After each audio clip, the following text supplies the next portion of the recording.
Sound check. Sound check, 1, 2. Canada, 1, 2, 3, 4, 5. Checking and testing, 1, 2, 3, 4, 5. Mic check, James, 1, 2. Thumbs up, 1, 2. Checking and testing, everybody happy? 1, 2, 3, probando, prueba de audio, 4, 53, 54, 32, 33, Test. prueba de audio, Sound check. Sound 22, check. 24, 26, 1, 2, 28, 3, 30, 4, 5, 6, 7, 8, 9. Can you hear us? Can you hear the booth? 38, 40, interpretation? 52, 54, 1, 2, 3, 56. testing. ¿Están bien? English Prueba de channel. audio, 1, 32, 2, 3. 34, Okay. 58, 100, 200, 300. 4, 5, 6. 22, 24, prueba de audio, Testing 48, again. 56, 1, 2, 3, 58, 4, 5, 60, 6, 7, 62, 8, 9, prueba de audio, 10. 22, 24, Sound check. 26, Sound 28, check. 30. Testing. Third one. American. Testing the podium microphone, audio check, testing 1, 2, 3, audio check, 1, 2, 3, 1, 2, 3, audio check, testing the podium microphone, testing 1, 2, 3, 4, 5, 6, 1, 2, 3, 4, 5, 6, audio Okay. check, testing, testing.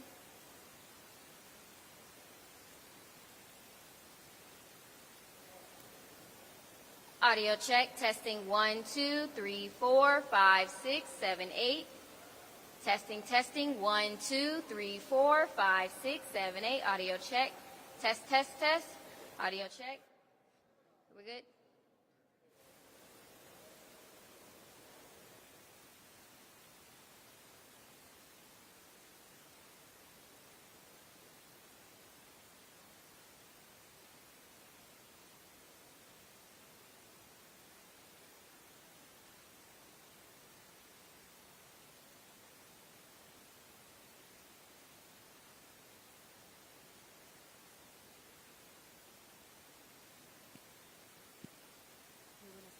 Muy buenas tardes. Únicamente realizando pruebas de audio. Buenas tardes. Realizando pruebas de audio, microfonía número 1.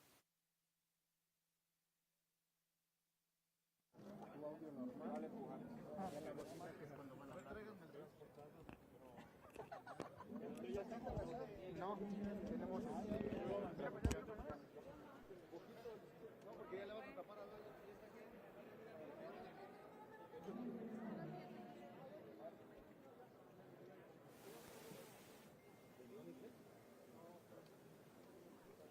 Muy buenas tardes. Presidente Constitucional de los Estados Unidos Mexicanos. Licenciado The constitutional president of the Mexican United States, Mr. Manuel López Obrador, good afternoon. Sound check, 1, 2, 3.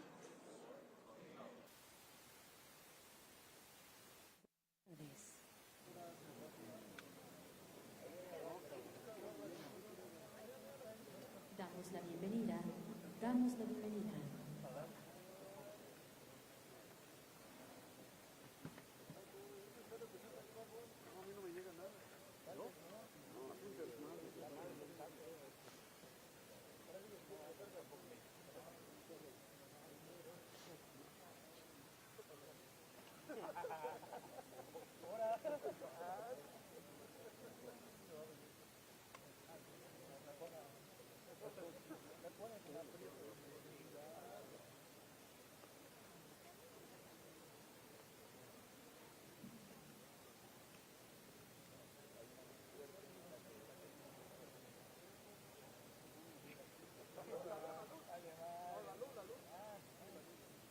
Sí. Sí, sí. Sí, ok, ok, ok.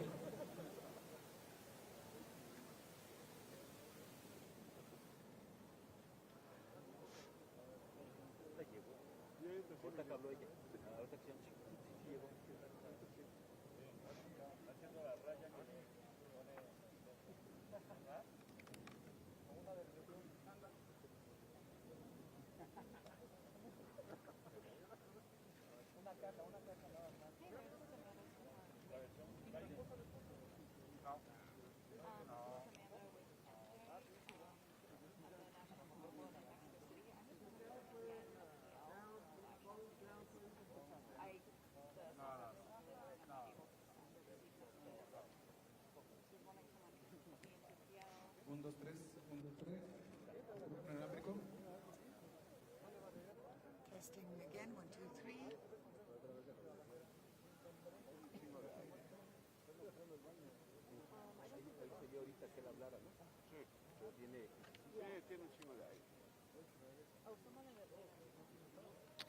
Hey, 2, test.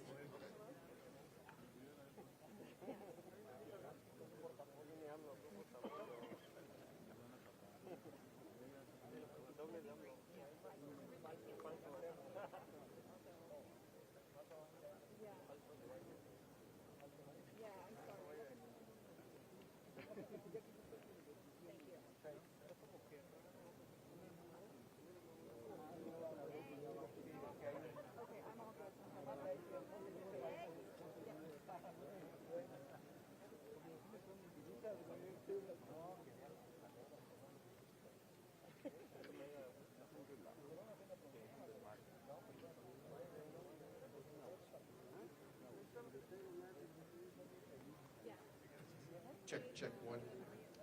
Check. James, I can't see you. We're good? Yes. Gracias.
Ya la introducción.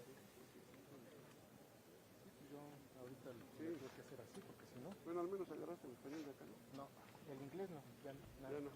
No. Ahorita nomás queremos cómo llega ya, que viene siendo el 2. No, aquí.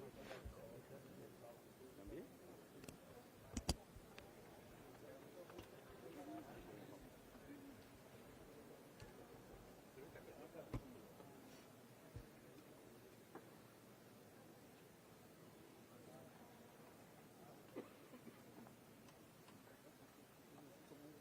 ¿No? Sí.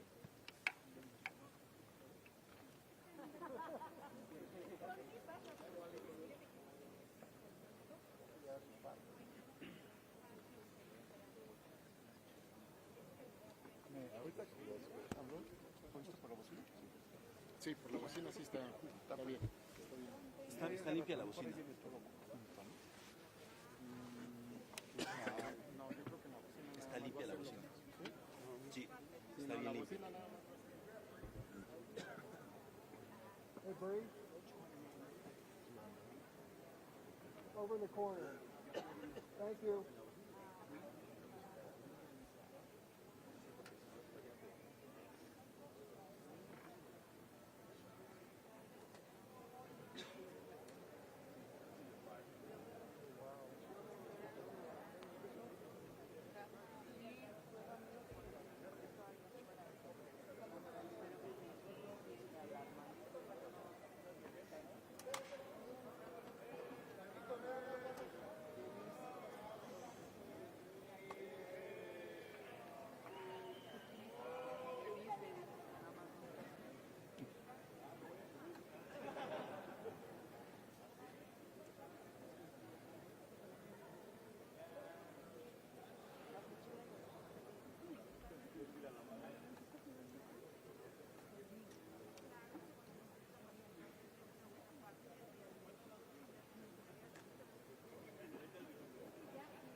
para todos lados. La portada para todos los sectores.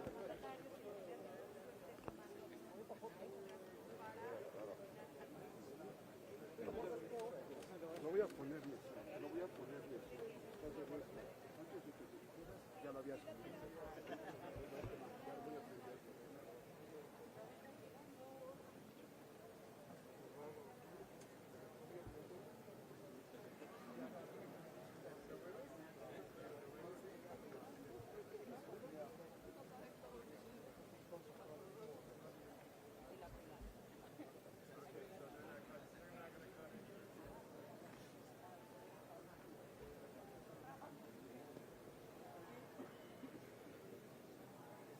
¿Qué onda, Gualberto? Oye, levanta la mano.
la del ratón, a ver si no sale.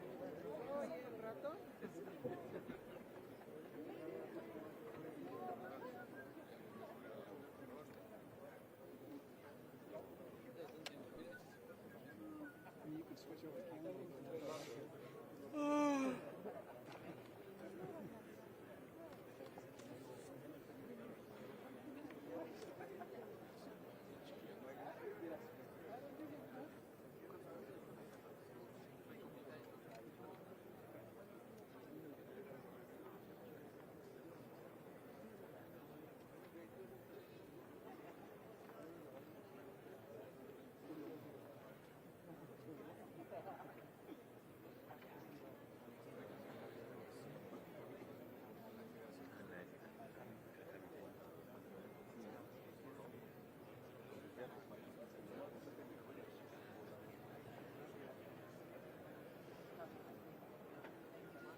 Phones down.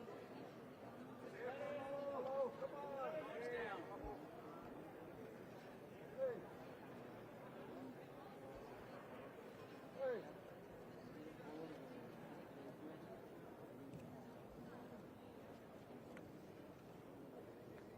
Reporters photographer. Reporters photographer.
Muy buenas tardes. Se les hace una atenta invitación para que sean tan amables de pasar a ocupar su lugar. Good afternoon. Would you kindly take your seats? Thank you. We're about to start our press conference.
I tried to explain to the woman.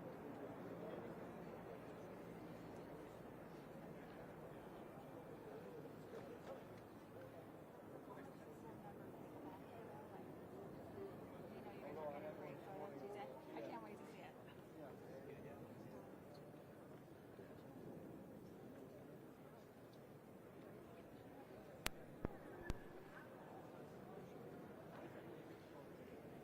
Oh yeah, that's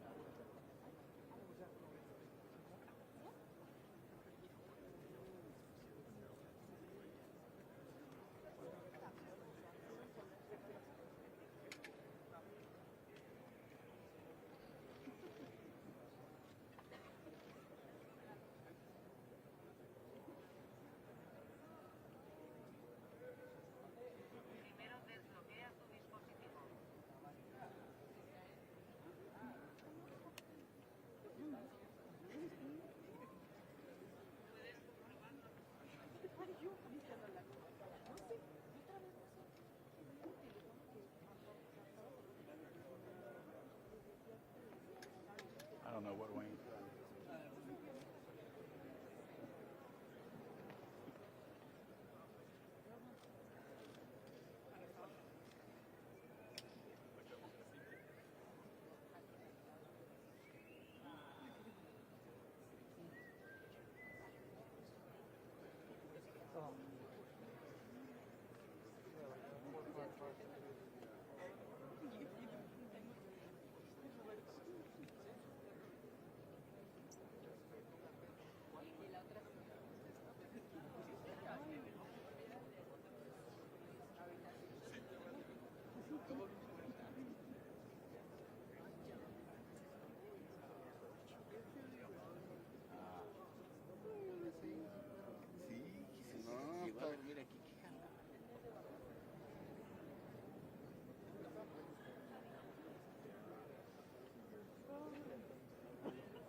Escaleras para fotógrafos.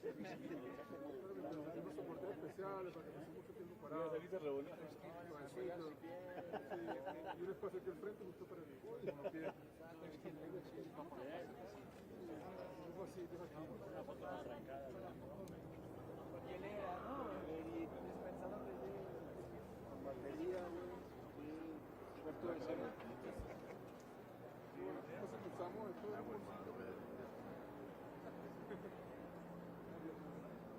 Poor Jaden.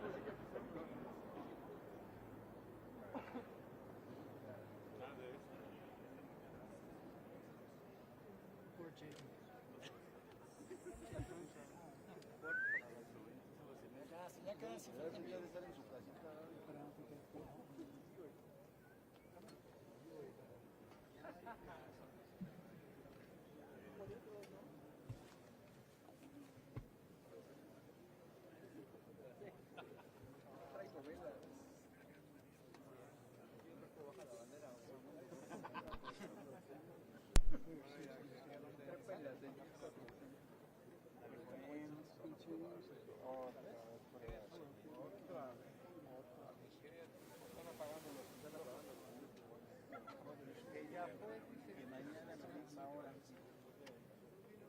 Cancela.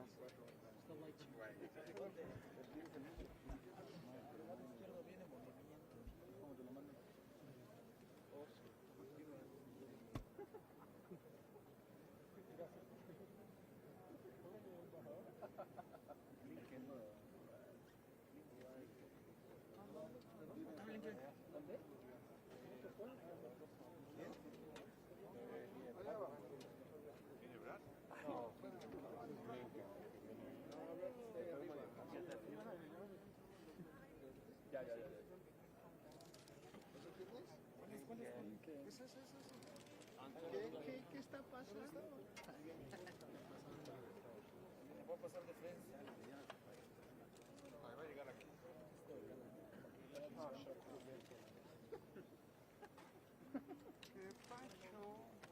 ¿Qué pasó?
Solicitamos su amable atención. Se les invita a pasar a ocupar su lugar, ya que en unos instantes daremos inicio con este evento. Por su atención, muchas gracias.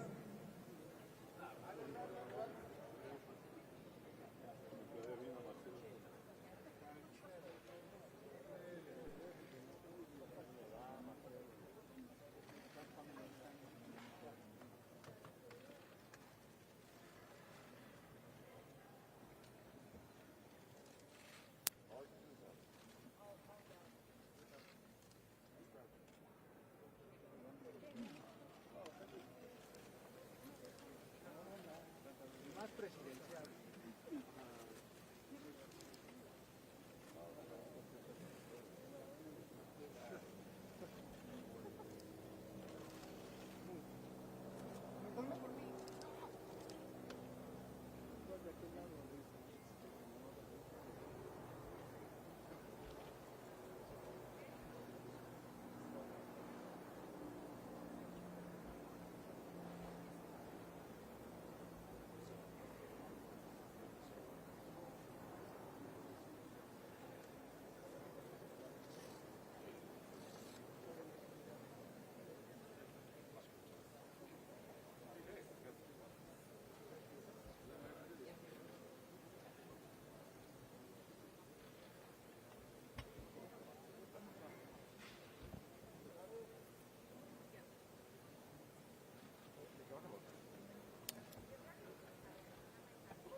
sour cream. Presidential 2 minutes. Not quite as long.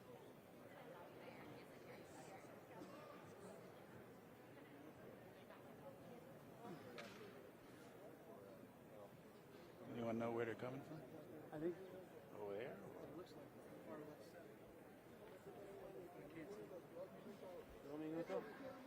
The officials came from over there. I don't know if there's keep an eye out there for me.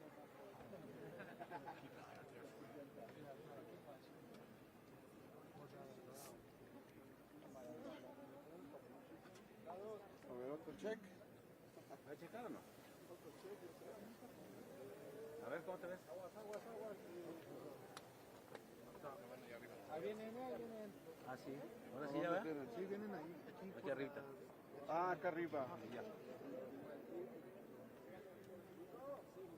¡Salúdenos!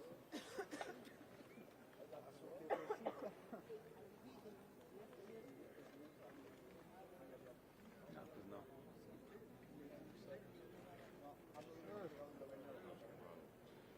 Right here. Falta que bajen todos.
Van a rifar unas vistas ahí.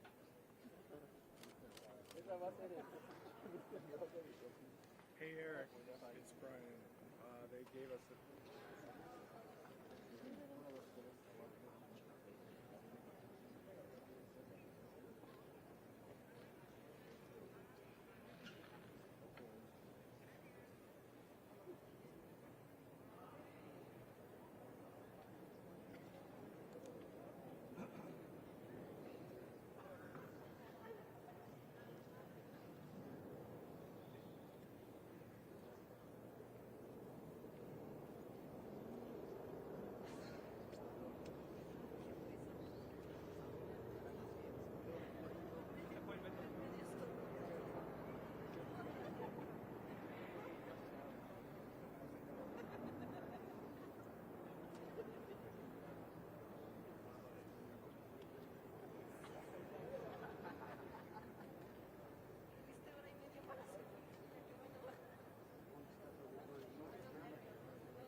Muy buenas tardes.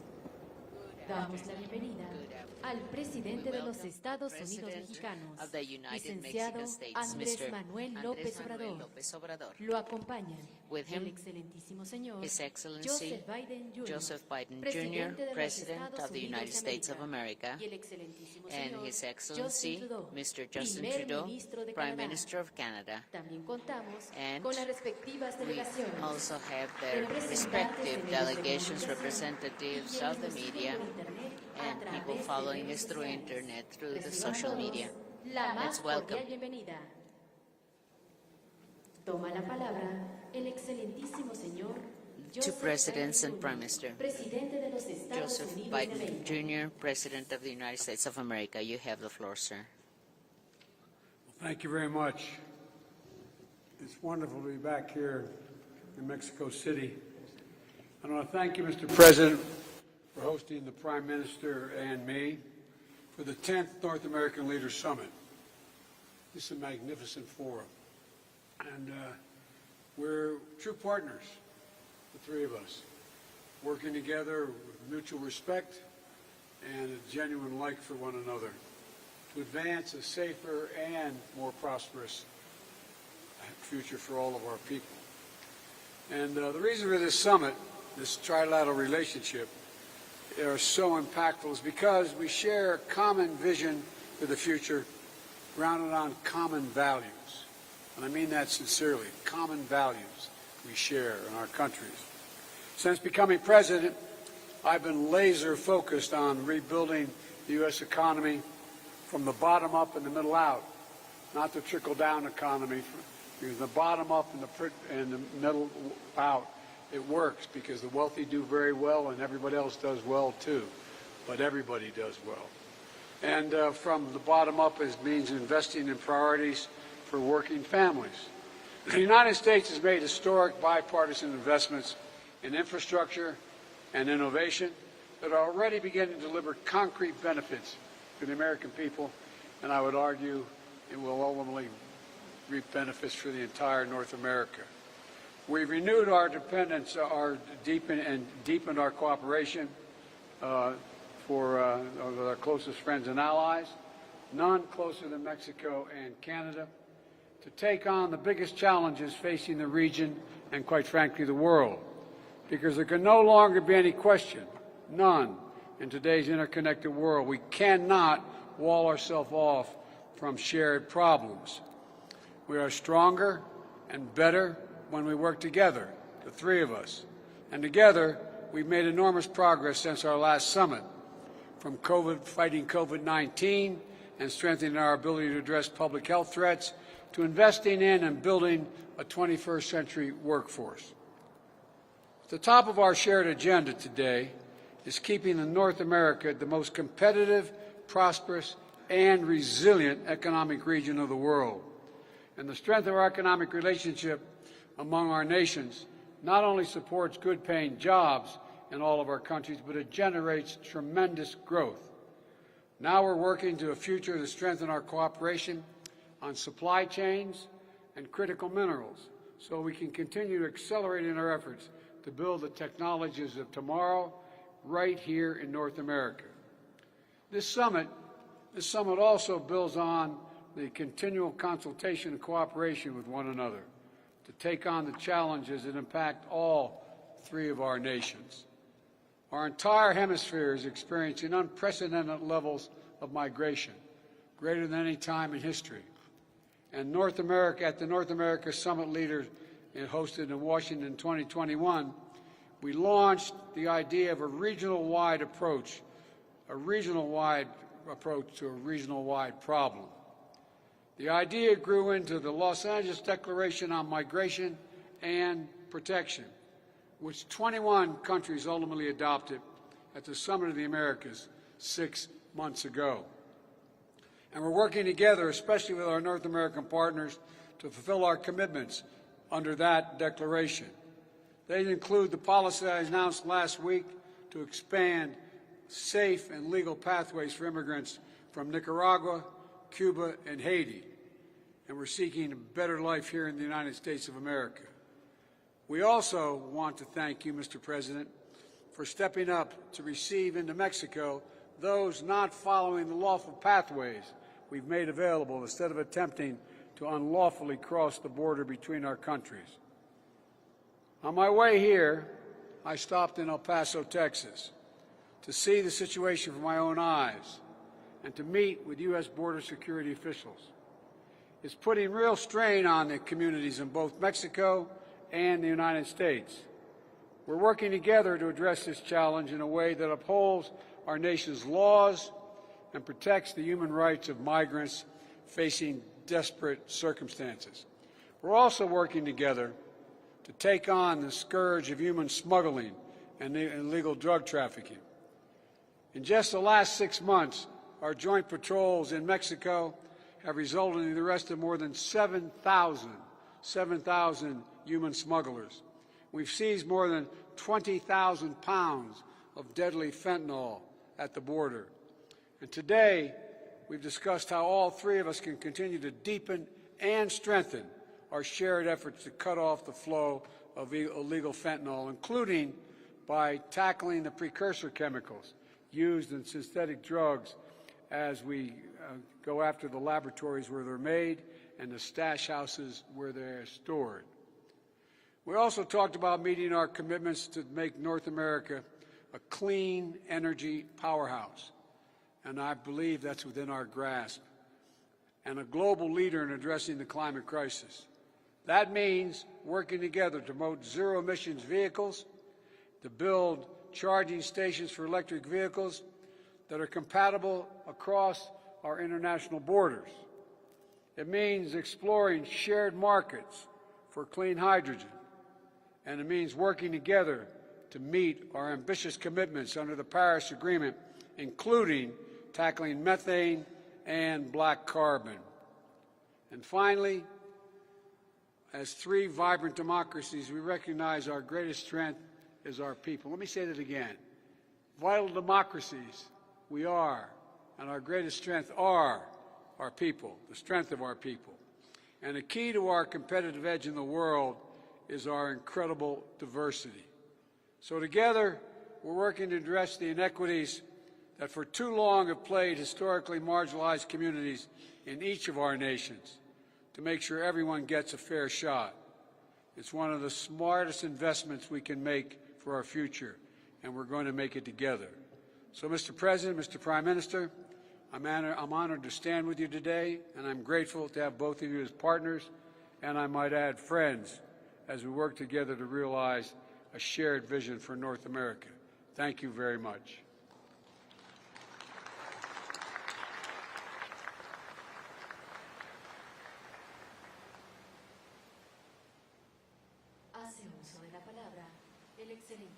Let's give the floor to His Excellency, Prime Minister of Canada, Justin Trudeau. Bonjour, good afternoon, buenas tardes. Hello, good afternoon. President López Obrador, mi amigo, thank you for having us here in Mexico City. President Biden, my friend, thank you for all your hard work and your valuable insights in today's meetings. As a continent, we are unique. We are three large democracies committed to freedom, human rights, equality, and creating real opportunity for everyone. We share deep ties as friends and trading partners. Au cours des 30 dernières années, les économies du Mexique, des États-Unis et du Canada sont devenues intimement liées grâce à l'ALENA. Tied because of NAFTA. This trade agreement helped our economies grow and created millions of good employments, and the trade amongst our borders drew investors from the world over. NAFTA the most competitive in the world. It makes sense why. Combined, we are home to 500 million people. We have an extraordinarily strong innovation ecosystem. Our combined GDP is larger than that of the European Union. And as leaders, we are all dedicated to driving economic growth that supports the middle class and those working hard to join it. These are all foundations of a strong and resilient continental economy. People remember what happened just a few years ago when the certainty of this partnership was in question. Investors businesses, workers, and citizens all worried about what would happen. When free trade is at risk, that isn't good for competition in the global market. Thankfully, the belief in free and fair trade won the day. We renegotiated and we got an even better deal. To put it simply, we are and always will be stronger together. The world today is facing a lot of uncertainty, with the rise in authoritarian leaders causing global instability and the high cost of living putting stress on families at home.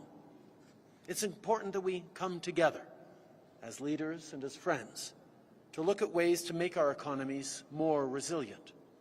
Today we discussed how we can build reliable value chains on this continent for everything from critical minerals to electric vehicles to semiconductors. This is good for workers, good for consumers, and good for communities across our countries. La COVID-19 nous a montré toute l'importance des chaînes d'approvisionnement, de la résilience économique, et toute l'importance de se préparer aux futures pandémies, d'essayer de les prévenir. Aujourd'hui, on a parlé des façons d'améliorer notre coopération dans le domaine de la santé pour être prêt à intervenir. We can boost our economic resilience even further through our work to build a clean economy. Things like clean energy, including hydrogen, manufacturing zero-emission vehicles, and encouraging more people to adopt them. This is an enormous opportunity for workers and for business. On doit tous prendre part à l'action climatique. Les gouvernements et le secteur privé doivent travailler ensemble vers l'atteinte des objectifs de 2030. Ces objectifs ne consistent pas seulement à réduire la pollution pour atteindre les cibles de Paris. Ils se rapportent aussi à notre engagement à conserver 30% de nos terres et de nos océans d'ici 2030. Le mois dernier, à COP15 à Montréal, le Canada a réuni des pays du monde entier. Canada convened countries around the world, and we reached a historic agreement to preserve and protect nature. This is essential for the health of the economy. Canada is pleased to have our Mexican and American friends committed so strongly to protecting clean air, clean water, and a brighter future. Canada is also pleased to see all three countries take steps towards building a more diverse, equal, and inclusive society, a society where there is opportunity for everyone, where women and girls are politically and economically empowered, including Indigenous women and girls, where the benefits of growth are felt by workers and families across the economy. By doing this, we create a more stable, prosperous, and equal future. And we build economies that work for all North Americans. We made progress on a lot of different things today. There's a lot going on in the world right now, and as North American leaders, we recognize the roles our countries play in being a source of stability and security, not just in the region, but around the world. Ce sommet a été productif. This summit was extremely fruitful. We were able to reiterate our vision and the force of our partnership. Much progress in the coming year, and I look forward to hosting you both in Canada for the next North American Leaders Summit. Thank you. Merci. Gracias.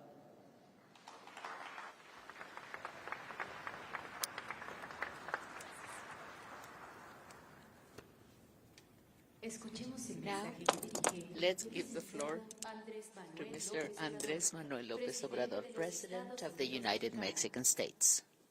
I want to thank, in a very sincere fashion, the participation of President Biden and the Prime Minister of Canada, Justin Trudeau, and also the participation of their respective wives, Jill, Dr. Sophie, and I also want to thank their delegations and teams.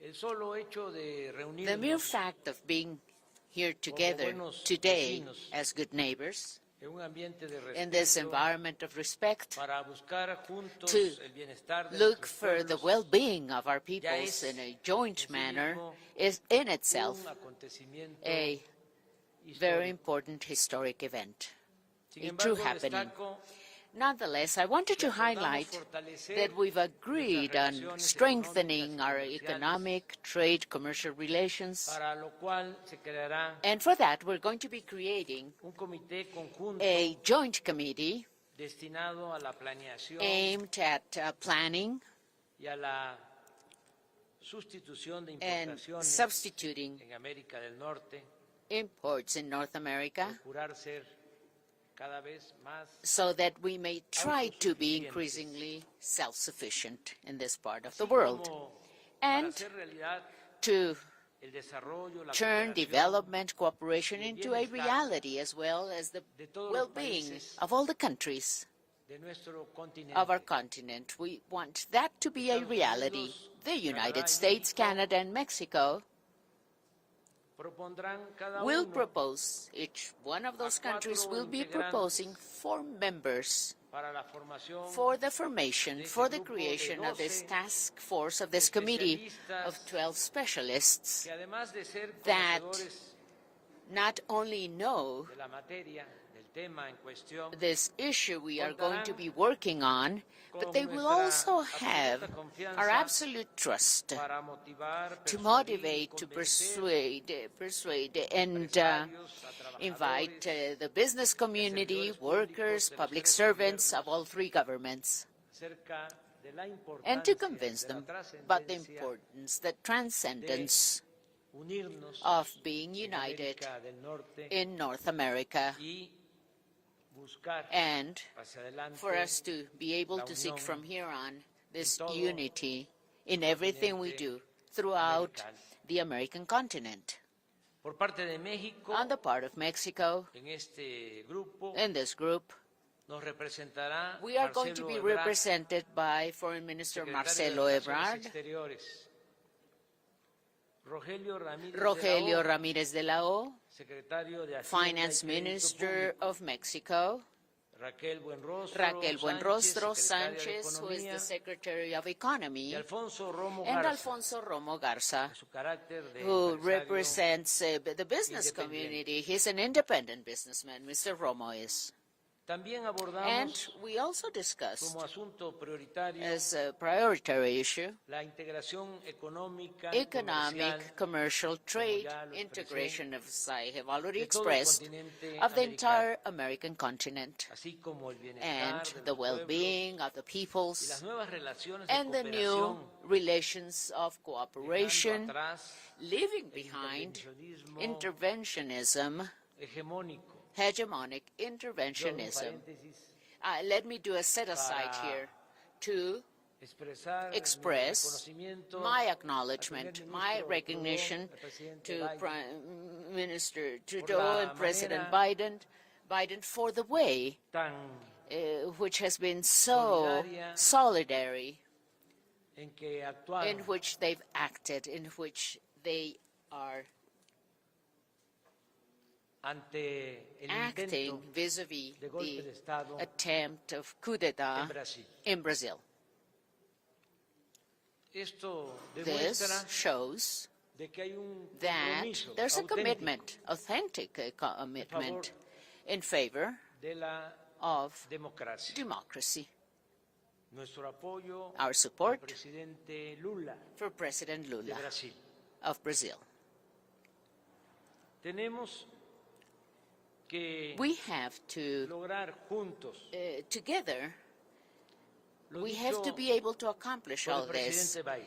Everything that President Biden just said, we have to be able to accomplish this. En un pie de That is igualdad, in equal footing nos tratemos como for us buenos to be vecinos, treating each other as good neighbors, aliados económicos economic allies, y como and amigos. as friends. Nosotros, por supuesto, We, of ayudaríamos course, a will be convertir este helping sueño to turn this dream en realidad into a reality. y nos entusiasma And we are very enthused la certeza de que at the se puede lograr certainty that this is something we can accomplish. la paz, Peace que es fruto de la is the justicia. result of justice. Los problemas sociales no se Social resuelven problems cannot be solved solo con medidas only coercitivas. with coercion Debemos measures. siempre We should atender always attend el flagelo to de la violencia y the el scourge fenómeno of violence migratorio and the migration con un phenomenon enfoque with an approach, humanitarian oportunidades approach of para el opportunities bienestar. for the well-being Las personas of everyone. son buenas por People are good naturaleza, by nature, y son las circunstancias and it's circumstances that sometimes make it necessary for someone to take the path of antisocial behaviors. Nosotros We lo hemos constatado have seen this in Mexico también en and los pueblos also hermanos, in our sister countries, los países de Honduras, the y en countries El of Salvador. Honduras and El Salvador, Por for ejemplo, en instance. nuestro país, In our country, como no se in permite la Mexico, corrupción since corruption is not allowed y el presupuesto se and destina the budget al is desarrollo used for development y apoyar and supporting a los más pobres, the poorest sectors of our population, ahora today no solo hay empleos, we not only have jobs, ha bajado la employment, violencia, we have seen Es menos reductions la in migración. violence, we have less migration as well, también and se ha atemperado we've also la tempered frustración frustration, y permanece encendida and la llama. what we can see is de la this esperanza. flame which is alive. I'm talking about the flame of hope. La paz Peace es fruto. is the fruit. It de is la the justicia. result of justice. El caso de Centroamérica The es Central American excepcional. case is exceptional. Con muy pocos recursos With just few estamos resources, ayudando we a are helping productores de comunidades producers en Honduras y El in Salvador communities in Honduras and para que Salvador, siembren sus El tierras Salvador, y so that they can cuenten grow their land, con so that they asesoría can grow their técnica, crops with sustento technical e ingresos assistance, básicos. support, and basic Y en los pueblos income. And in donde those estamos towns aplicando where we are applying estas acciones, those actions, en particular el particularly programa Sembrando Vida, program we call de jóvenes Sembrando construyendo Vida, el which futuro, means sowing life no and solo se ha youth reducido building la the future cantidad de program. personas que We've desean not emigrar just seen a reduction of hacia people Estados wanting to Unidos migrate to en the busca de United States oportunidades de seeking trabajo y de opportunities mejores of condiciones de better vida, living sino que conditions para and muchos jobs. jóvenes But for many la young people of those delincuencia ha dejado countries, de ser la única crime has stopped being the sobrevivencia only y possibility de of salida adelante. survival and the only way El to tema move migratorio, forward in life. como The otros, migration issue, as many other fue issues, tratado con as amplitud. discussed in a very broad Se llegaron a fashion, importantes and we acuerdos reached important de los agreements tres países among en the three beneficio countries for the de benefit nuestros pueblos. of our peoples. Como se podrá As constatar, como ustedes you will be able van to see, a saberlo, as you will also be able to a know, través de un through comunicado a conjunto communique, a joint que communique se that we les have entregará that will be de provided to manera you inmediata. immediately. Por último, quiero Finally, agradecer I want to thank al primer ministro Prime Minister Justin Trudeau por su extraordinario for his extraordinary y fraterno and programa fraternal program que consiste en that otorgar consists of visas temporales de granting trabajo temporary working visas a jornaleros. for laborers, workers.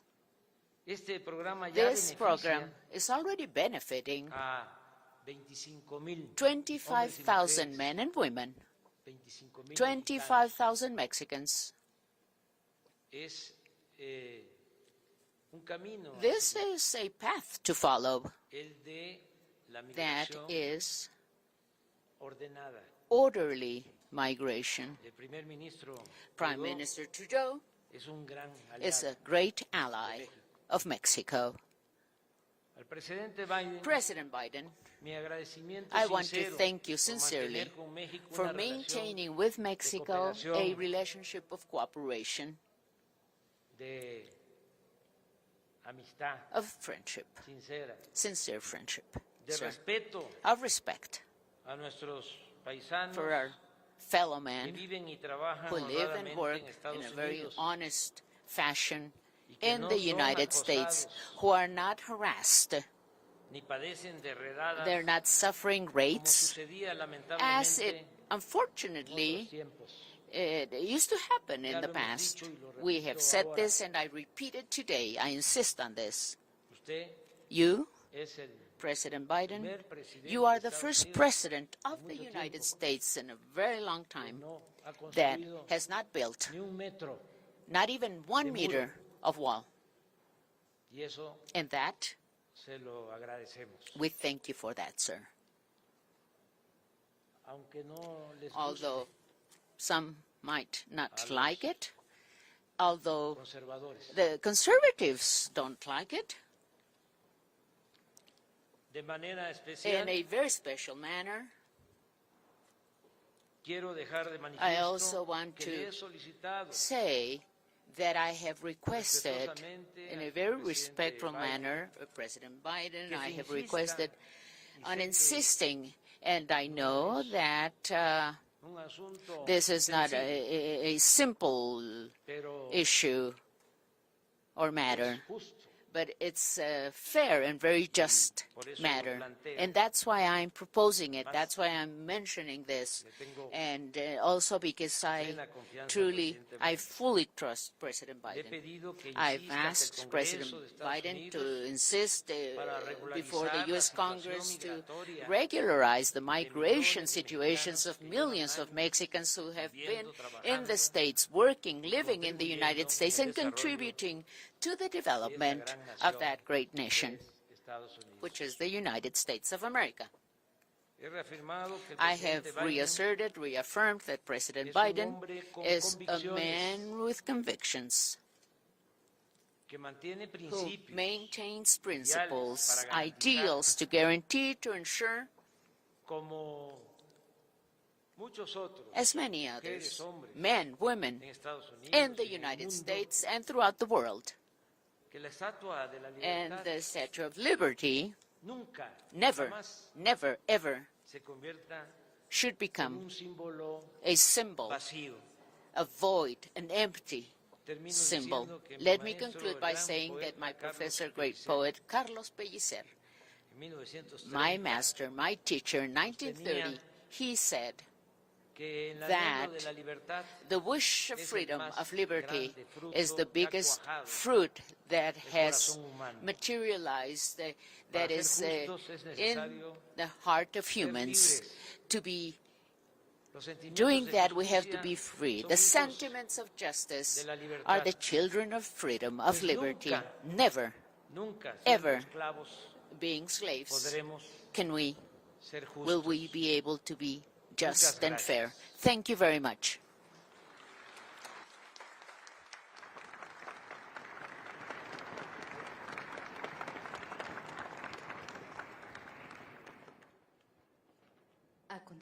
Now, let's begin a Q&A session.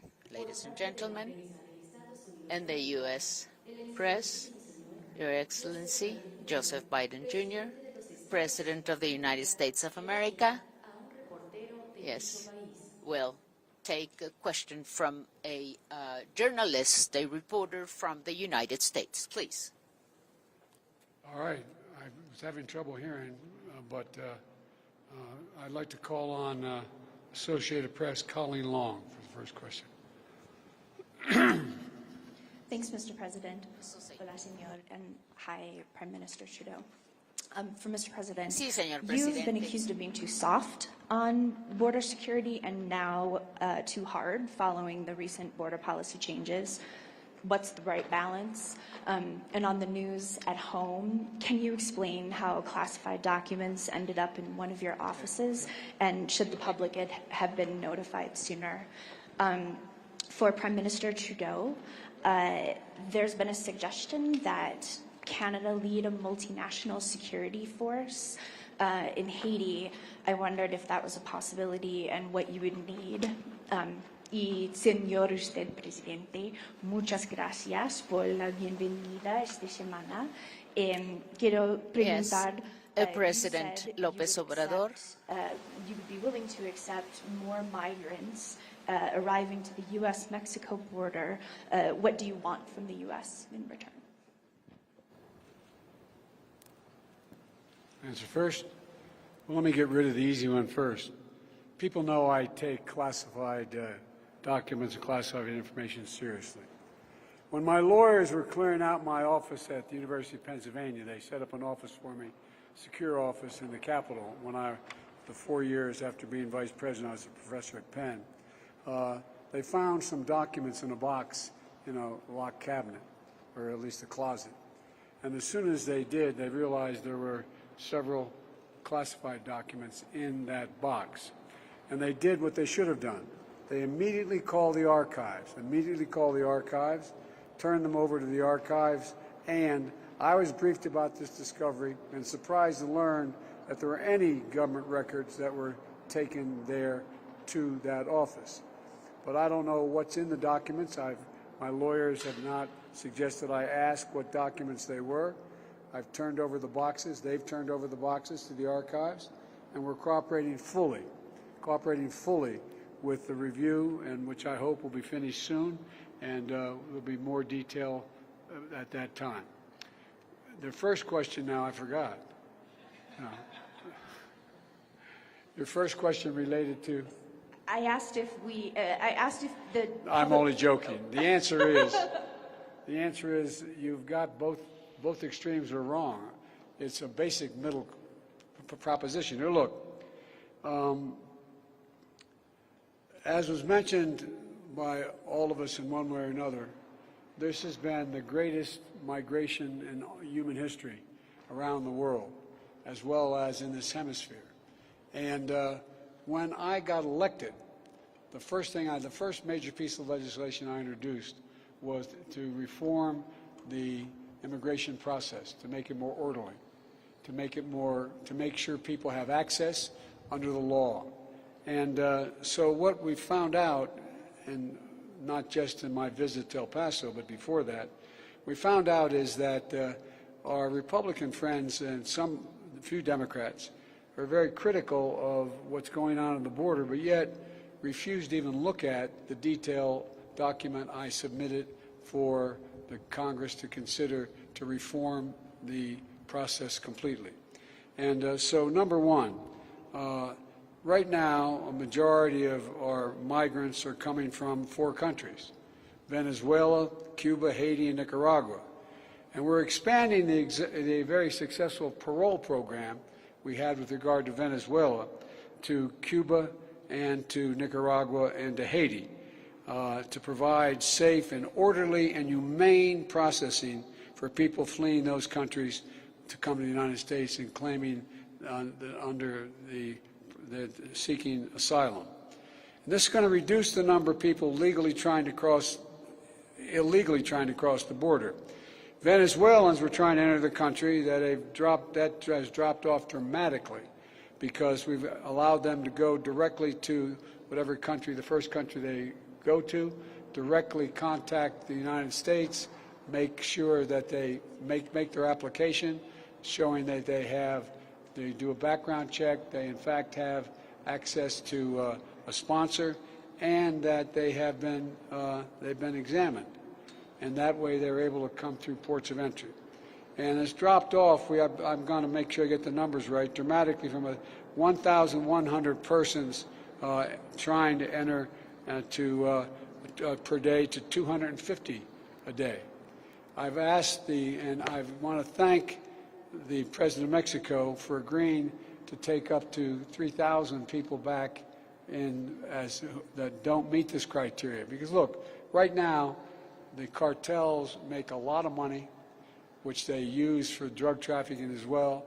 People have to make it through jungles and a long journey to the border, and many are victimized, not only in terms of what they have to pay, but victimized physically in other ways. And so we're trying to make it easier for people to get here, opening up the capacity to get here, but not have them go through that god-awful process. We're going to continue our efforts to address the root causes of migration, to help people stay in their home countries. I've asked the Congress for $4 billion to provide for that. We've also had our Vice President provide for private donations of over $3 billion to make sure that people, look, all of you know, all of us in the United States are immigrants.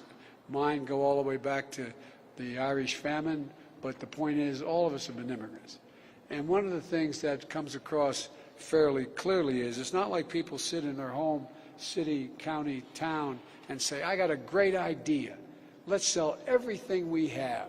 Give it to a coyote, go through some jungles and a long path up to the United States, smuggle us across the border, drop us in the desert, and won't that be fun in a country we don't even speak the language? We can do more than merely just make legal immigration more streamlined, but we can also do it by preventing people from wanting to have to leave in the first place, by helping their communities, in fact, better their circumstances. And so I hope, and by the way, my proposals are supported by the Chamber of Commerce, by the American Labor Movement, which is an unusual coalition, and a whole range of people. The point here is that my Republican friends in Congress should join us in the solutions.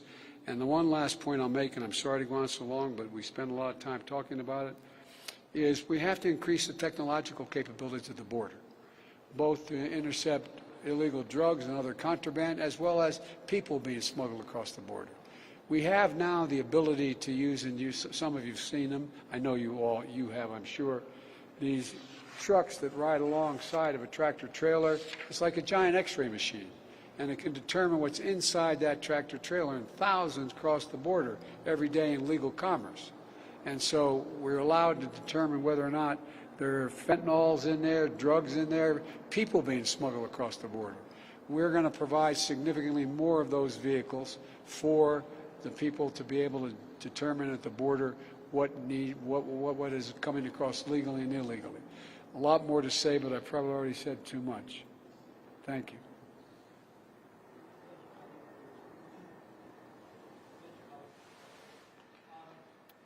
Por parte de la prensa de Canadá, preguntará David Cochrane de CBC. David Cochrane, al CBC, excelentísimo señor from Canada, Justin Trudeau, will primer ministro de Canadá. asking a question to Your question, and I'll fold the Prime Haiti Minister question in Trudeau. as well. Okay, thank you, Prime Minister. A question for you and for President Biden as well. President Biden, you've talked a lot about economic cooperation and building continental supply chains and resilience here. But since you've been president, Canadians have seen what they consider to be U.S. protectionism from you in things such as the Buy American Act. So what assurances can you give to Canadians and Mexicans watching this at home that there will be equal partners in the economic opportunity you're talking about in this transition and not have to confront further attempts at American protectionism? President López Obrador, if you have anything to say on that, we'd love to hear it. And Prime Minister Trudeau, if you can answer the Haiti question, but also explain to us what steps your government needs to take advantage of this opportunity on the continental supply chain resiliency to ensure that Canadian companies make things like semiconductors and don't just supply critical minerals to American companies. Thank you very much.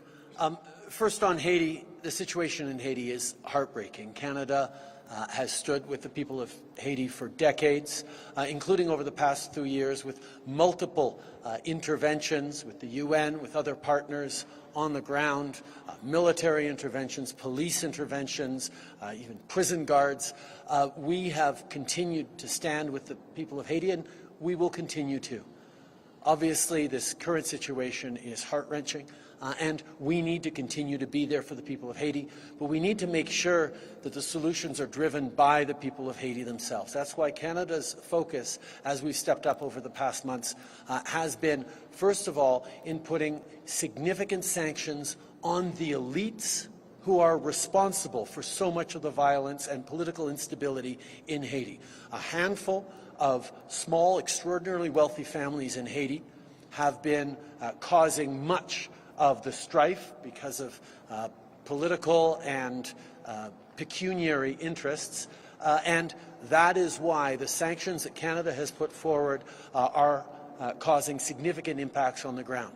We're also moving forward with significant supports for the Haitian National Police, including with armored vehicles that the Americans have stepped up on as well, to ensure that the police is able to stabilize the situation on the ground. Obviously, there's much more to do. We've sent down a group of interlocutors to work both on the political side, but also to liaise directly with the security officials on the ground so that we can be responsive in immediate ways to what is needed for the Haitian National Police to get a better control and ensure greater stability for the people of Haiti.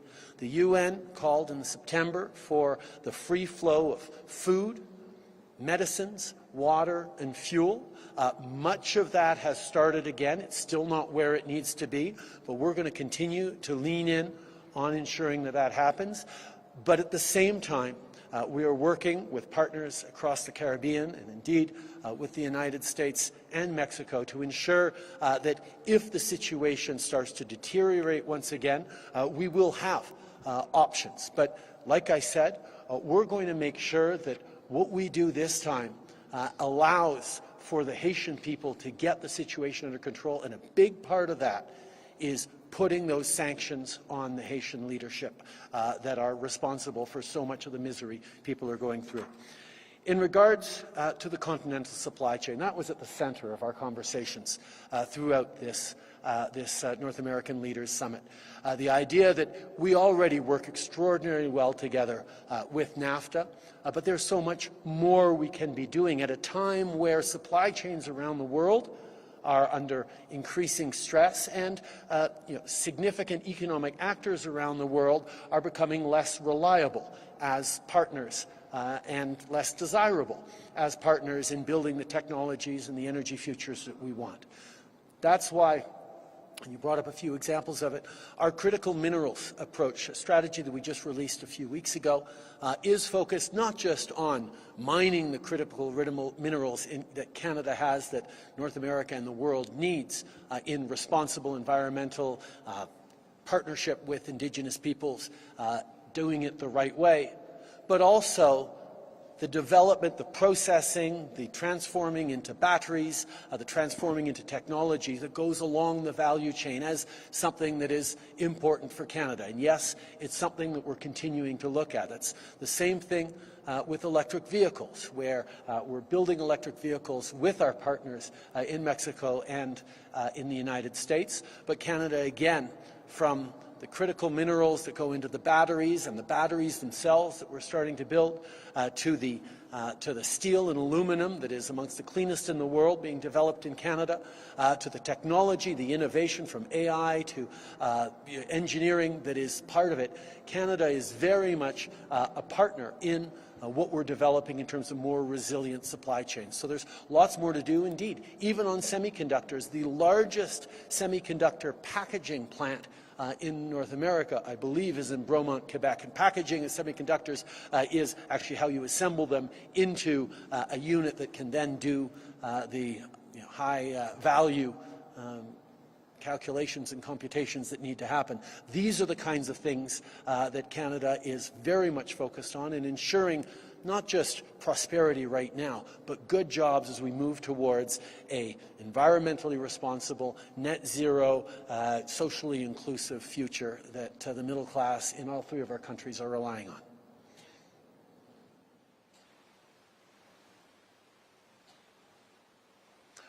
Oui, brièvement en français.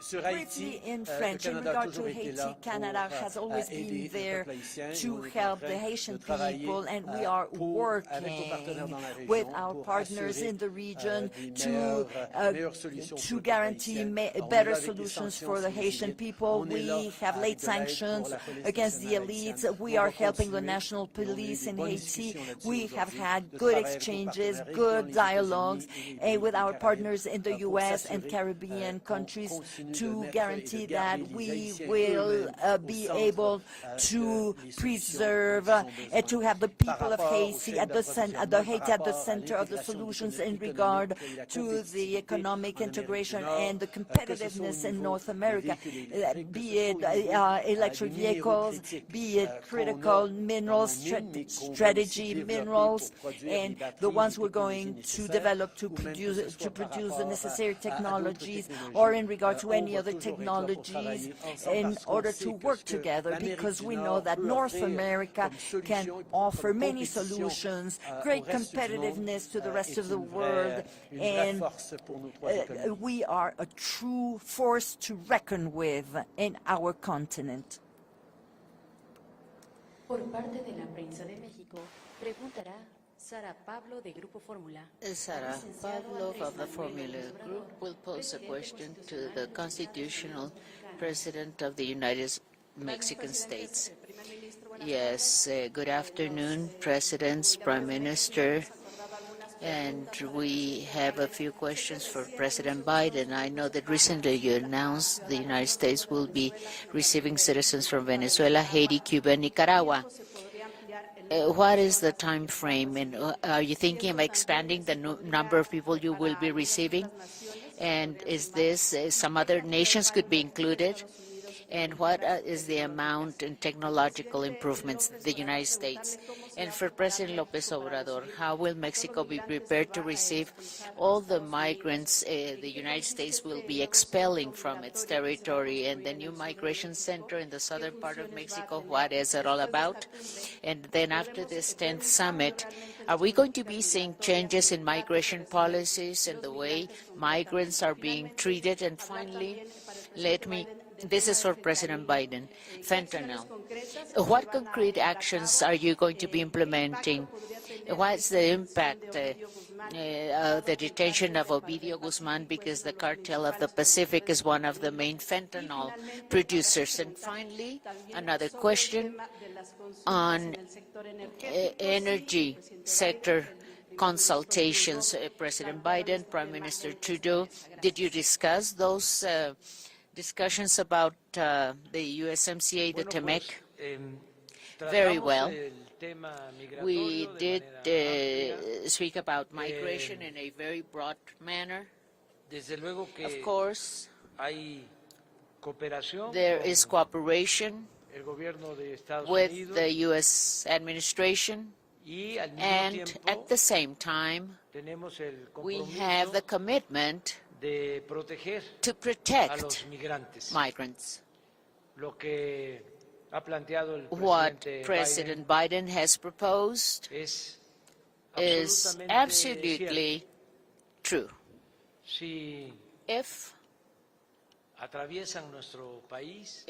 migrants cross our country, and in some cases they also go through other countries in Latin America to arrive in the United States, migrants are facing so many risks when they do that. Starting with the fact that they are victims of the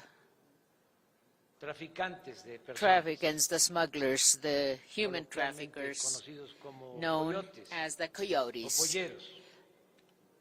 or polleros. And they charge migrants a high amount of money to take them northbound. Now, those polleros or coyotes have networks, and at the same time, they hire trailers, trucks, truck trailers. The box of the trailer, they can transport up to 300, 400 people. So constant accidents are taking place on the highways of Mexico, the roads of Mexico, unfortunately. And the worst of it all is that many migrants are being kidnapped by criminal groups, by criminals. They're being murdered. And this is very sad, very painful. That's why I'm speaking about protection. What we want is an in-depth solution. We've always said that people, just as President Biden said, people do not leave their towns, their countries, their families because they like to do it. This is not a pleasure for them. They do it because of the needs they have. This is a necessity. We've always said we have to look at the root causes of all this. We have to try for people to be able to work and be happy where they were born, where their relatives, their customs, their traditions, their cultures are. And we need to invest for that. We need to invest in development of the countries with more inequality and poverty. Because migration has to be an optional thing, not a forced situation. However, in the meantime, because we're, of course, doing everything we can to accomplish this, Mexico, with just a few resources, is helping. I have already mentioned that.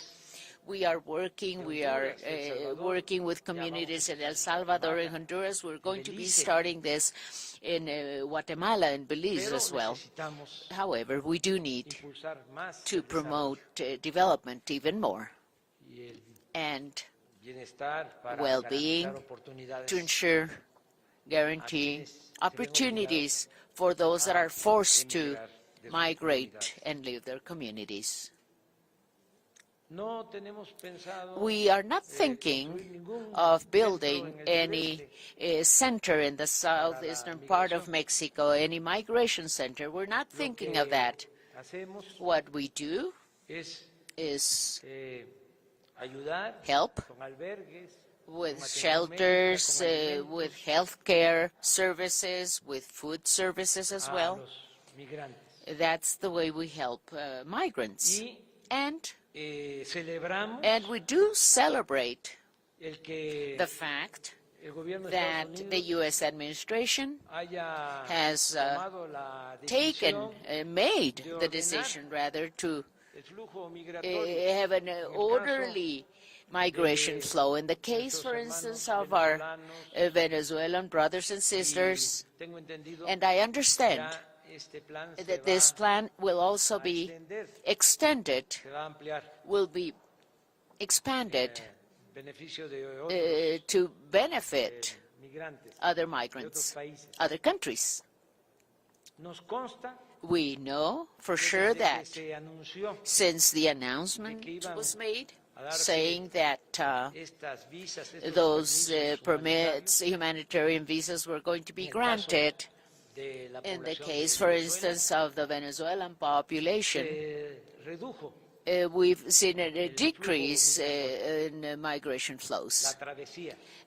People crossing Mexico to migrate.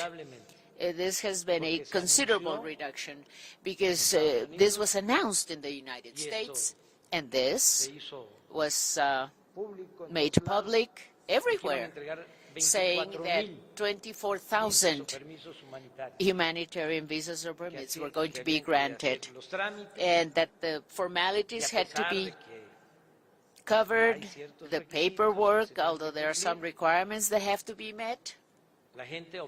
People decided to do it. So what happened was that a new path has been opened. It didn't exist before. Everything was arriving in the United States, risking everything, risking people's lives, of course, at the risk of their own lives. Now that this mechanism has been approved, people can file their own request, and this might take time. However, there's hope hope that this purpose is going to be accomplished, the purpose of going to the United States to work, to live. Eso nosotros lo celebramos. We celebrate this. Y pensamos And que we think lo que está haciendo, that, repito, I Canadá insist, es what Canada is doing is also lo correcto. the right thing to do. Y hablaba yo de And nuestra I was experiencia. talking about our own experience Y as se well. pueden And revisar los datos. you can look at data. It's there for you to look at. Circunstancias antes Because of circumstances in the migración past, mayor migration correspondía corresponded a los hermanos países de to the Centroamérica. sister countries of Central America. Those were the main migration también flows from Central America. durante mucho tiempo But for a long time as de well, mexicanos Mexicans migrating que iban who were going a buscarse la vida, a to trabajar. look for a better living standard, who were Estados going to Unidos. look for a job in the United States. Nada más And imaginemos just imagine, que hay 40 millones there are 40 de million mexicanos Mexicans en Estados Unidos. in the United States. 40 millones 40 million que who nacieron aquí, were born here in o Mexico, son hijos or they're the children de of mexicanos. people who were born in Mexico. Bueno, ¿qué hemos Now, logrado what have we nosotros been able to accomplish con todos los apoyos with all the support para el bienestar? for well-being? Se ha We've reducido el número reduced the de number migrantes mexicanos. of Mexican migrants. Ya Yes, son menos there are less abandonan migrants nuestro país. abandoning Mexico now porque because hay inversión pública, there's public investment, porque because de 35 out of millones de familias 35 million families, que somos, 30 millones 30 million de families familias mexicanas of están Mexican recibiendo families are now cuando receiving menos at un least programa a program para el bienestar a well-being program. y de manera directa. And this is a very direct En manner México, of doing this here in Mexico. Todos los adultos mayores All the senior citizens 65 años tienen una 65 or over Es universal. receive a pension. This is a universal program in 11 Mexico. millones 11 million de adultos mayores of senior citizens in Reciben Mexico are getting una pensión. a pension. 11 millones 11 million de estudiantes de familias pobres students of low-income Reciben families, of poor families, are getting grants, they're getting Todas las scholarships. niñas, los niños All con the boys and discapacidad girls with disabilities tienen también su pensión. also have their own pension. Tenemos el We have programa a program de reforestación más for importante del reforestation. mundo. It is the most important reforestation program in the Se están world. sembrando más de And 1 we are millón planting over 1 million de hectáreas hectares de árboles frutales y of maderables. fruit and timber les trees, Da trabajo and we are a giving más jobs de to over 400,000 400,000 campesinos, sembradores. peasants that are growing and planting those trees. Entonces, So todos estos then, programas all these programs ayudan help a que la gente so that people se quede may en be sus staying comunidades. in their own communities, pueblos. in their towns. Construimos We la built refinería de the Dos Bocas, Dos Bocas refinery, 35,000 empleos. 35,000 jobs. Estamos construyendo We el are Tren now Maya, building the Mayan train, que es la obra ferroviaria which más is grande the del biggest mundo, railroad works in the world, because it's 1,554 kilometers. 1,554 kilometers en 5 estados. in 5 states of Mexico. Toda la región maya, All the Maya region, que es de las which is zonas one arqueológicas of the most important importantes del archaeological mundo. zones of the world. Pues ahí están Well, there, trabajando en la construcción de ese People are ferrocarril working building this railroad system. como 300,000 About personas. 300,000 people are Entonces, building the Esa train. es So that's la really opción, ese es el the camino. option. That's the path to El follow. desarrollo, el bienestar. Development, well-being. Y yo And repito, I insist, I celebro que repeat, I tanto truly el celebrate gobierno de Canadá that como the el gobierno de Canadian Estados Unidos, government and the U.S. administration as well estén are now atendiendo el problema attending migratorio to the con ese migration enfoque. problem with this type of Hay, approach. lamentablemente, It's quite lamentable otros that there are others, políticos, other politicians, otros gobernantes other presidents and public officials actúan who are acting hasta de manera in inhumana.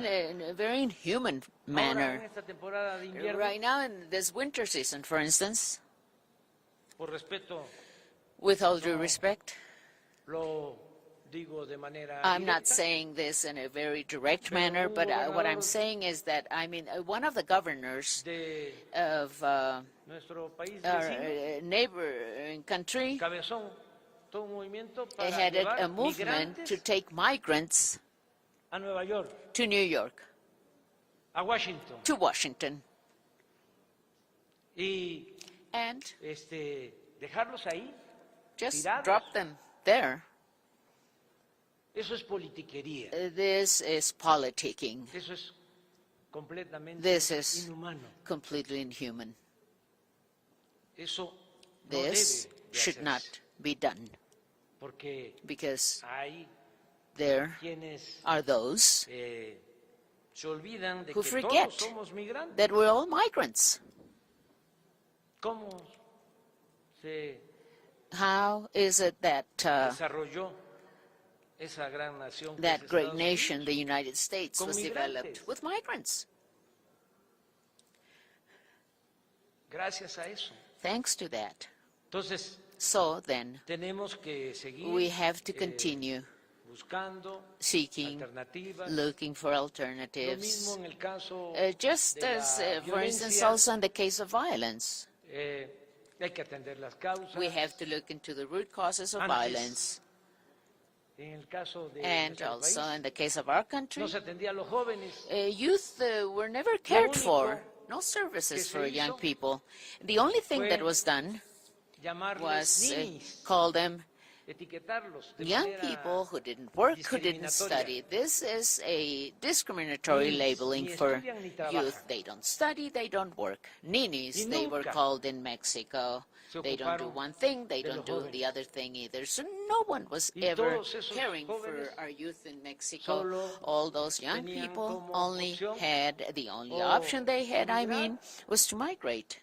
que muchos lo hicieron, And many actuando migrated, de manera respetuosa, acting in a respectful responsable. manner, a very responsible fashion. y otros And también others as well se buscaban la vida were cuando trying no to había make a living oportunidades. because they didn't en have lo que any se other llama la opportunities, so they economía made a informal, living in what we call the es informal buscarse la vida economy, en la which calle, is, making a como se living out on puede, the street, no matter sin what. caer I mean, whichever way you en can make a actividades living ilícitas. without falling into illicit Desgraciadamente, activities. algunos However, sí unfortunately, tomaron many el did camino de go las into conductas the path of antisociales. antisocial Pero behaviors. no se atendía a los But jóvenes. we Ahora, didn't really take care of hay un young people in programa Mexico. However, we now have a dedicado a program los jóvenes, que devoted no to young existía. people. This program never Hay existed in the past. There are 2.400.000 jóvenes 2.4 million que young están people who are contratados, being que hired. trabajan They are working. como aprendices. They're apprentices. ¿Qué estamos haciendo? What are we doing? Quitándoles We are taking el semillero, away from them this la reserva, culture, those seats, the reserves, the a los stock. grupos We're taking that delincuencia. away from criminal Que no groups. We're enganchen a taking los jóvenes, youth. que no se We los don't lleven. want our youth to be hooked. Que We don't nosotros want those criminal podamos groups to be darles taking our youth oportunidades a away. los We jóvenes. want to give them Eso es lo que opportunities. estamos That's haciendo exactly what we're doing en México. in Mexico. Y And termino let me conclude también also subrayando otra highlighting diferencia. another importante. difference, which is quite important. No hay corrupción There is no corruption en el gobierno que represento. in the administration, Y no the hay government that I impunidad. represent. There's no impunity either. Está we have painted this line that it is very clear. Crime is one thing and the authority is a different thing. There is no criminal association or partnership as before. Yes, we're even ashamed to mention this, to mention that those who were in charge of guaranteeing or ensuring public security were at the service, in the past, were at the service of criminal organizations. This doesn't happen in Mexico anymore.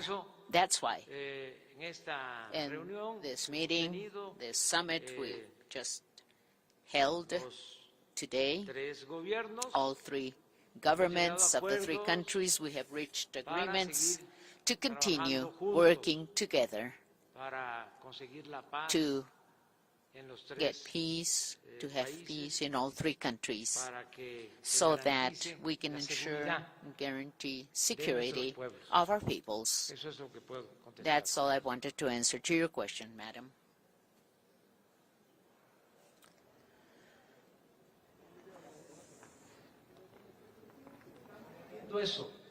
Yes, we are doing that. Just as I was telling you that in the case of migration, first there were brothers and sisters from Central America and also from Mexico, but now in recent times, a lot of migrants from Venezuela, from Nicaragua, Colombia, Ecuador.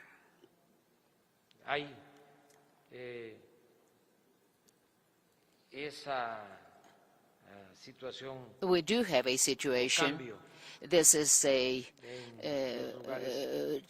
are changes in places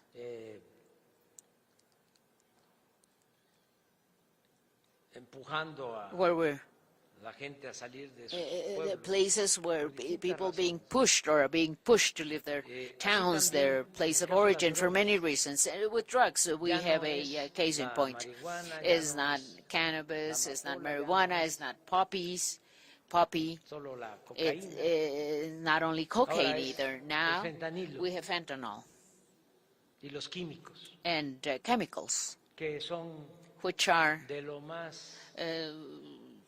some of the most dangerous type of substance and very harmful for people because they are causing so many deaths.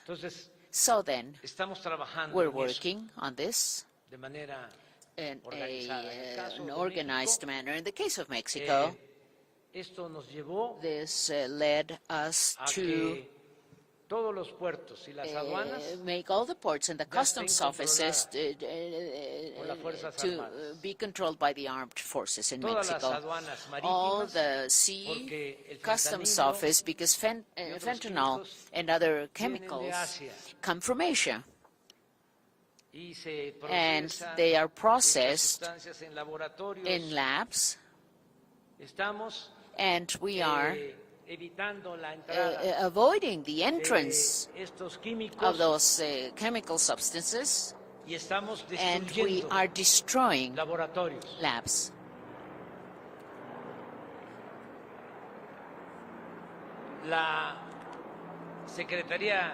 The Navy Secretariat is in charge of managing ports and customs. Sea customs offices.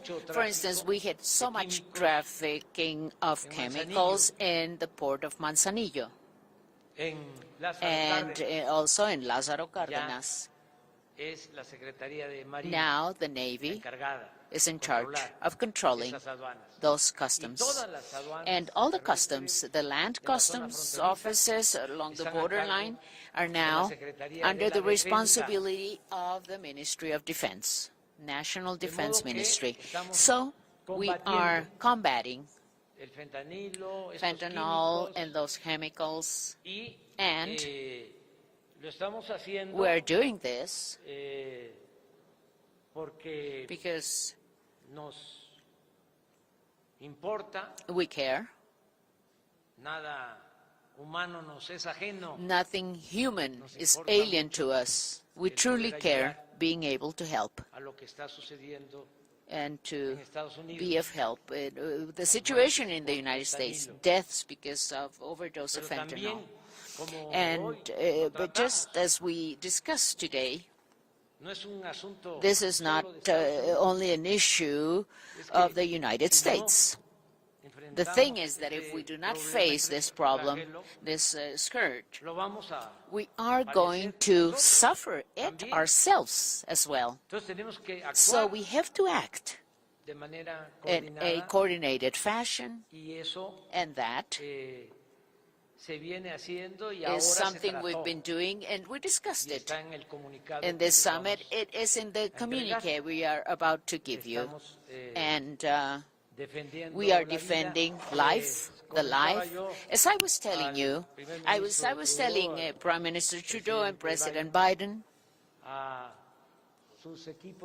their teams, I was telling them as well, we only have 2 campaigns, publicity or propaganda campaigns in the government, in my administration. One is dedicated or devoted to not consuming drugs.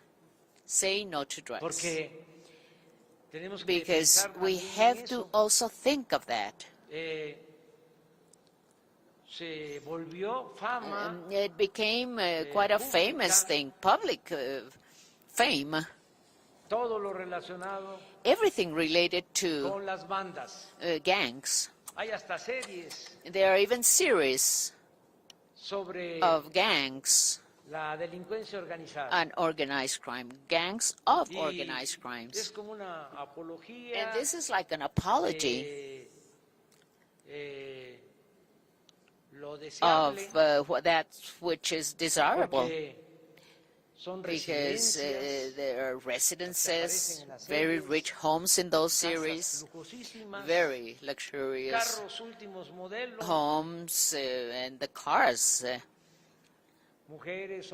Men and women, all very good looking, very handsome men and women, well dressed, with jewelry all over the place, with a lot of power. And they pick up the phone and they call head of the police force, head of the military, or even a president of a country. And that's what's being disseminated all over. But we have seen a series on the damage caused by fentanyl, how in 6 months the life of a young person is destroyed, and what those doses contain. They have muriatic acid. Do people inform about the situation? Do people let other people know about this? No, of course not. So we are going to be launching an information campaign. As I was telling the President and the Prime Minister, I said, the vapors, yes, they say, well, they're not bad. I mean, they just have 5 substances, that's it. But they're not bad. We did some research on this. Over 30 substances, harmful and cancer-causing substances in those devices people smoke with. However, because of the lobbying, corruption as well, the publicity or advertising management, then this is being allowed. And there are many parents, mothers, fathers who don't even know the damage that there are children are going through because of the vapors. We have to look into this, but really, this is not only the responsibility of the government, this is also the responsibility of the media. You can also help us so much on this to, spread the word, to inform people. radio stations, television networks. They should be devoting time for this, to inform people, to guide people on this, on how bad drugs can be for people's health, and that people can be successful and they can be happy without needing to fall into drug addiction, those mortal traps. Well, all this, that's what we've been discussing. I think I'm taking more than the time that I should have taken. It's cold outside. Thank you so much, everyone. Thank you from the bottom of my heart. Thank you so much. A continuación, se tomará la fotografía oficial de los mandatarios de México, de los Estados Unidos de América y de Canadá. I want the record to show I don't know what questions I didn't answer. I'm prepared later. Thank you very much.